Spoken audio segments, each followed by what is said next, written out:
মসজিদের পালকি আইলো আমার বাড়িতে,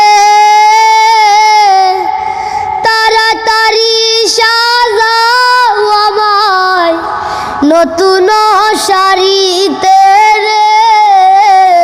প্রিয় দর্শক, আমরা সাকিবের মুখে আরেকটি গান শুনবো। সেটা হলো, আপনারা জানেন যে মানুষ মরে গেলে সবাইকে কিন্তু একদিন মৃত্যুর স্বাদ গ্রহণ করতে হবে এবং কি 3.5 হাত মাটির নিচে সবাইকে যেতে হবে। তো যাওয়ার সময় আত্মীয় স্বজন পাড়া প্রতিবেশী কেমন করে সেটাই আমরা একমাত্র শুনবো এই সাকিবের গানের কথায় কথায়।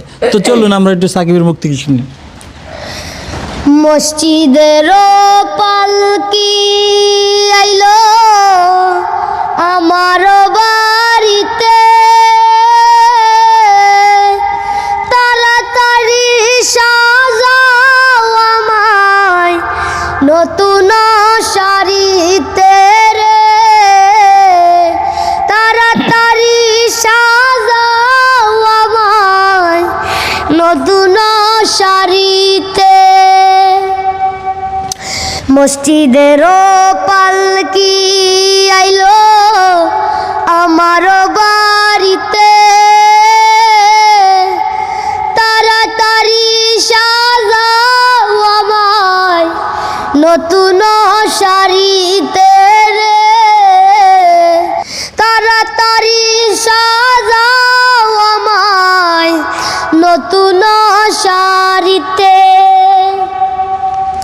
কন্যা পুত্র গোরের স্ত্রী সবার জড়বে আকি,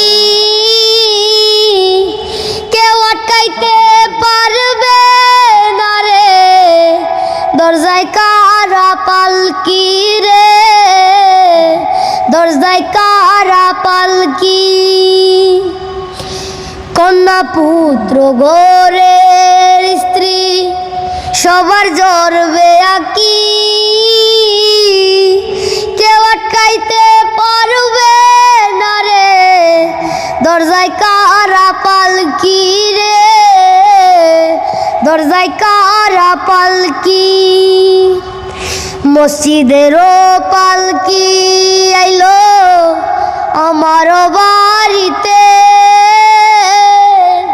তাড়াতাড়ি সাজাও আমায় নতুন শাড়িতে রে, তাড়াতাড়ি সাজাও আমায় নতুন শাড়িতে। পাড়া পড়শি আছো যারা ক্ষমা কইরা দিও, মনের ময়লা দূর করিয়া কান্দে কইরা নিও রে, কান্দে কইরা নিও। পাড়া পড়শি আছো যারা ক্ষমা কইরা দিও, মনের ময়লা দূর করিয়া কান্দে কইরা নিও রে, কান্দে কইরা নিও।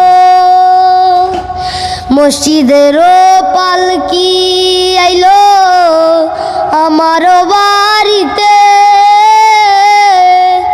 তাড়াতাড়ি সাজাও আমায় নতুন শাড়িতে রে, তাড়াতাড়ি সাজাও আমায় নতুন শাড়িতে। এই মসজিদের পালকি আপনার আমার প্রতিটা লোকেরই কিন্তু বাড়ির সামনে আসবে। সেই পালকিতে করে কিন্তু আমাদেরকে নিয়ে যাওয়া হবে। তো চলে যাওয়ার আগে এমন কিছু করে যেতে হবে যেটা যে আখেরাতে হয়, যে দুনিয়াবি না। দুনিয়াবি আমরা আসলে এখন যারা আছি সবাই কিন্তু দুনিয়া নিয়ে ব্যস্ত থাকি, কে কি করবে, কে কয়টা বাড়ি করবে, কে কি করবে আসলে সেই নিয়ে। তো এই যে ছোট্ট ছেলে সাকিব, ওর বয়স মাত্র 12 বছর বয়স, তো সে এই গানটা করলো পাগল হাসানের গান। আসলে পাগল হাসানের প্রতিটা গান এটা গান বলবো না, একটি প্রতিটা মানুষের জীবনের কথাগুলো মানে চলার কথা, প্রতিটা মানুষের ভাবনাগুলো আসলে গানের মধ্যে ফুটে আসে। হ্যাঁ, এটা পাগল আছেন না? এটা কার গান? এটা সুমন দেওয়ান। ও আচ্ছা, যাই হোক, সুমন দেওয়ানের গান। যাই হোক, যে যেখান থেকে দেখছেন সাকিবের কণ্ঠ শুনলেন গানটা, আপনার কেমন লাগছে আন্টি? ভালো লাগছে বাবা, ভালো লাগছে খুব না? শান্তি লাগছে। শান্তি লাগছে তো, মায়ের শান্তি লাগছে তো। আপনারা যে যেখান থেকে দেখছেন, সাকিব বলে দাও। যারা যারা আমার ভিডিওটা দেখতেছেন তারা আমার ভিডিওটাতে একটি লাইক দিবেন, একটি কমেন্ট করবেন, আর বেশি বেশি করে শেয়ার করবেন। আর পরবর্তী চ্যানেলে, যেই চ্যানেলে আমার গান আসবে, আপনারা আমাকে শেয়ার করে, আপনাদের শেয়ার করায় আমি অনেক দূর যেতে পারি। সবাই আমাকে বেশি বেশি শেয়ার করবেন দোয়া করবেন। আর দোয়া করবেন সবাই আমার জন্য, আমি যেন আগামীতে বড় শিল্পী হতে পারি। সবাইকে আসসালামু আলাইকুম। ওয়ালাইকুম আসসালাম। তো সবাই ভালো থাকবেন, আল্লাহ হাফিজ।